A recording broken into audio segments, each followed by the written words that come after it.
Assalamualaikum warahmatullahi wabarakatuh. Perkenalkan, nama saya Harbi Kurniawan, BP 2010 93 1007. Baiklah, pada kesempatan kali ini saya akan menjelaskan mengenai laporan metodologi penelitian saya yang berjudul yaitu Analisis Studi Kelayakan dalam Pengembangan Usaha UMKM Keripik Balado. Eh, pada Pertama, pertama kali kita itu akan menjelaskan mengenai latar belakang dari judul tersebut. Pertama, latar belakang itu latar belakang dari pertumbuhan ekonomi. Pertumbuhan ekonomi yang stabil dapat meningkatkan daya beli belanja masyarakat. Pertumbuhan ekonomi yang stabil tak lepas dari rangkaian pengujian yang telah dilakukan. Salah satu cara yang dapat dilakukan itu adalah melakukan studi kelayakan pada perusahaan tersebut. Setelah membahas permasalahan tersebut, itu kita akan membahas latar belakang mengenai studi kelayakan. Studi kelayakan adalah suatu penelitian yang digunakan untuk mengetahui apakah pendirian perusahaan dan perusahaan proyek layak atau tidak dilakukan. Selanjutnya, setelah dicari latar belakang mengenai studi kelayakan, selanjutnya di, dicari juga latar belakang mengenai studi kelayakan berdasarkan aspek-aspeknya. Aspek-aspek studi kelayakan yang dipertimbangkan dalam pendirian perusahaan berupa aspek pasar dan pemasaran, aspek teknis dan teknologi, aspek manajemen dan sumber daya manusia, aspek hukum, serta aspek finansial. Hasil dari aspek ini yang akan jadikan sebagai sarana untuk mengetahui rencana pendirian dari usaha tersebut agar memiliki keuntungan yang lebih ekonomis. Setelah dilakukan mencari latar belakang sebelumnya, kiranya kita yaitu latar belakang mengenai keripik balado. Keripik balado merupakan salah satu makanan khas yang berasal dari Sumatera Barat, yang mana keripik balado tersebut memiliki banyak varian sehingga banyak digemari oleh orang banyak. Asalnya itu mengenai keripik balado juga terbuat dari singkong yang diiris secara tipis-tipis. Tahapan dari keripik balado tersebut sendiri dilakukan yaitu dilakukan mengenai penggorengan. Penggorengan keripik biasanya di, digoreng hingga menjadi warna kecoklatan. Varian keripik balado tersebut sendiri dapat berupa dari manis, asin, pedas, gurih, ataupun perpaduan antara semuanya. Berdasarkan penjelasan keripik balado tersebut, dapat dapat menjadi peluang bisnis yang memperoleh keuntungan. Oleh karena itu, perlu dilakukan analisis kelayakan usaha terhadap keripik balado tersebut. Sebenarnya itu rumusan masalah. Rumusan masalah ya pada penelitian ini yaitu bagaimana kelayakan usaha apabila ditinjau dari segi aspek pasar dan pemasaran, teknis dan teknologi, aspek manajemen dan sumber daya manusia, aspek hukum, dan aspek finansial. Yaitu tujuan penelitian. Tujuan penelitian kali ini yaitu untuk mengetahui bagaimana kelayakan usaha apabila ditinjau dari aspek pasar dan pemasaran, aspek teknis dan teknologi, aspek manajemen dan sumber daya manusia, aspek hukum, dan aspek finansial. Sebenarnya itu batasan permasalahan pada penelitian kali ini. Yang pertama yaitu aspek yang dibahas dalam penelitian kali ini berupa aspek pasar dan pemasaran, aspek teknis dan teknologi, aspek manajemen dan sumber daya manusia, aspek hukum, dan aspek finansial. Yang kedua yaitu data yang diambil merupakan data pada tahun 2022. Adapun sistematika penulisan laporan itu bab 1 berupa pendahuluan, bab 2 landasan teori, bab 3 metodologi penelitian, bab 4 pengumpul dan pengolahan data, bab 5 analisis, dan bab 6 berupa penutup. Sebenarnya itu bab 2 mengenai landasan teori. Lah, dan teori-teori yang berkaitan dengan studi kelayakan yaitu pertama yaitu mencari teori mengenai studi kelayakan. Studi kelayakan adalah suatu penelitian yang memiliki tujuan untuk memberikan keputusan apakah suatu ide perusahaan layak atau tidak. Ah, Adapun hubungan antara studi Antara aspek-aspek dalam studi kelayakan dapat lihat pada gambar berikut.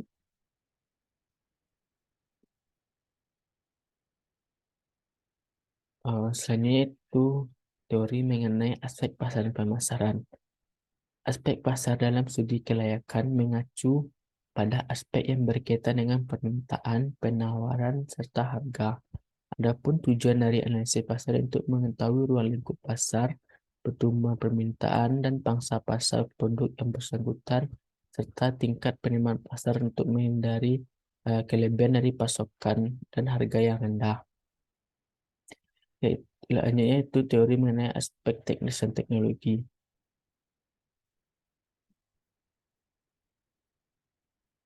Aspek teknis merupakan salah satu bagian penting dalam bisnis. Aspek teknis dilakukan agar dapat memastikan bahwa ide yang dipilih tersebut merupakan layak untuk dijalankan. Hal yang perlu diperiksa antara lain ketersediaan lokasi, bahan, perkakas, teknologi, dan keterampilan manusia. Sebenarnya itu teori mengenai aspek manajemen dan sumber daya manusia. Aspek manajemen dan sumber daya manusia memiliki tujuan yang saling melengkapi satu sama lain. Aspek manajemen membahas mengenai proses atau langkah-langkah yang dilakukan dalam menjalankan suatu bisnis agar tidak mengalami kerugian. Sedangkan aspek sumber daya manusia membahas mengenai tenaga kerja yang tersedia dalam menjalankan usaha, baik dari segi kesiapan, mutu, ataupun jumlah yang dibutuhkan. Selanjutnya itu aspek hukum. Aspek hukum suatu aspek yang memiliki keterkaitan dengan aturan serta legalitas suatu usaha. Aspek hukum penting dilakukan oleh seorang yang ingin membuat usaha karena kelengkapan dokumen menjadi hal yang perlu eh, kan apabila di masa depan nanti terjadi suatu masalah. Ah, Adapun hal-hal yang menyangkut legalitas usaha dapat berupa izin lokasi, akta pendirian perusahaan, NPWP, surat tanda pendaftaran perusahaan, surat izin tempat usaha, dan SIUP dari setempat. Sebenarnya itu aspek finansial. Aspek finansial itu ini sendiri meliputi seluruh aspek keuangan yang digunakan untuk menilai perusahaan. Hal-hal yang dibahas dalam aspek finansial biasanya investasi, aliran kas, buyback value, net present value, dan internal rate of return.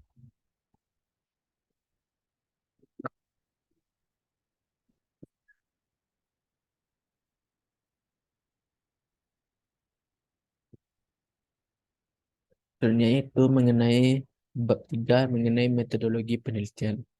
Uh, Metodologi penelitian langkah pertama itu melakukan studi pendahuluan. Pendahuluan merupakan langkah awal yang dilakukan dalam penelitian.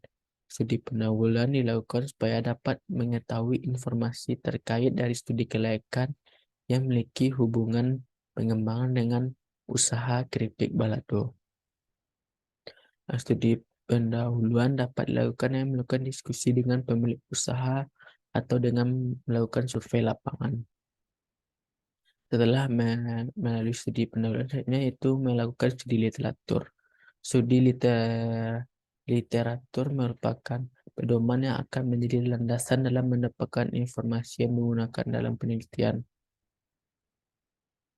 Hal tersebut dapat berupa teori ataupun informasi yang mendukung permudah penelitian. Sumber dalam studi literatur dapat berupa dari buku, jurnal, penelitian terdahulu, serta website yang terkait.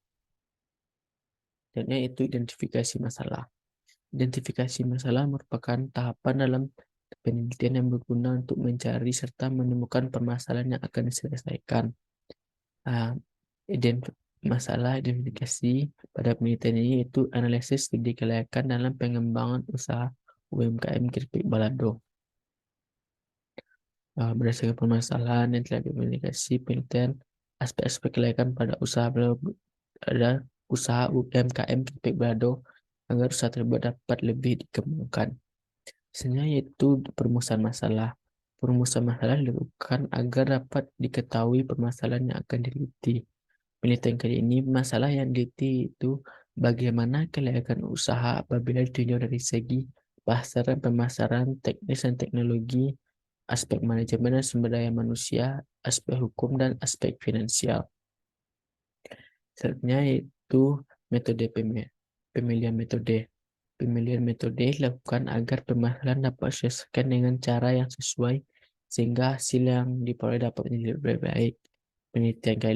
Penelitian kali ini berupa analisis studi kelayakan dalam pengembangan usaha UMKM Gresik Belado. Maka metode yang sesuai dalam penelitian ini yaitu menggunakan ilmu feasibility analysis, dikarenakan teknik ini dapat menilai kualitas serta faktor dari suatu proyek. Selanjutnya itu melakukan pengumpulan data. Pengumpulan data dilakukan agar saat pengolahan data tidak terjadi kekurangan data yang menyebabkan penelitian menjadi terhambat. Data yang digunakan dalam penelitian ini dapat terdiri dari dua macam, itu data primer dan data sekunder. Data primer berupa wawancara, sedangkan data sekunder berupa data yang dapatkan dari yang didapatkan dari orang lain. Yaitu pengolahan data. Pengolahan data pada penelitian ini berbeda dikarenakan setiap aspek berbeda atas satu sama lain. Yang pertama, aspek pasar pemasaran. Uh, pe- Pengkajian yang perlukan yaitu dalam peluang bisnis serta target pasar pemasaran. Pada aspek teknis dan teknologi, yang perlu dikaji itu perencanaan mesin yang digunakan serta lokasi dari usaha UMKM Gresik Belado. Pada aspek manajemen dan sumber daya manusia, yang perlu dikaji itu berupa struktur organisasi, jumlah tenaga kerja langsung maupun tidak langsung, serta gaji dari tenaga kerja yang perlu dikeluarkan. Yaitu selanjutnya aspek hukum. Pada aspek hukum yang perlu dikaji itu aturan hukum maupun legalitas UMKM Gresik Belado agar kedepannya tidak terjadi permasalahan hukum. Selanjutnya itu aspek finansial. Yang perlu dikaji dalam aspek finansial itu mengenai keuangan. Adapun metode yang digunakan dapat berupa net present value, internal rate of return, profitability index, dan payback period. Metodologi metodenya itu analisis. Analisis didapatkan dari hasil pengolahan yang telah dilakukan sebelumnya. Hasil analisis yang diperoleh terhadap aspek-aspek yang dilakukan penelitian tersebut itu berupa layak atau tidaknya dalam pengembang usaha pada UMKM Gresik Belado. Kegiatan terakhir dalam metodologi penelitian itu penutup. Penutup merupakan kegiatan terakhir yang dilakukan dalam penelitian. Penutup biasanya berdasarkan kesimpulan dan dari penelitian serta saran untuk penelitian selanjutnya agar menjadi lebih baik. Berikut merupakan flowchart dari penelitian pada studi kelayakan pada penelitian kali ini.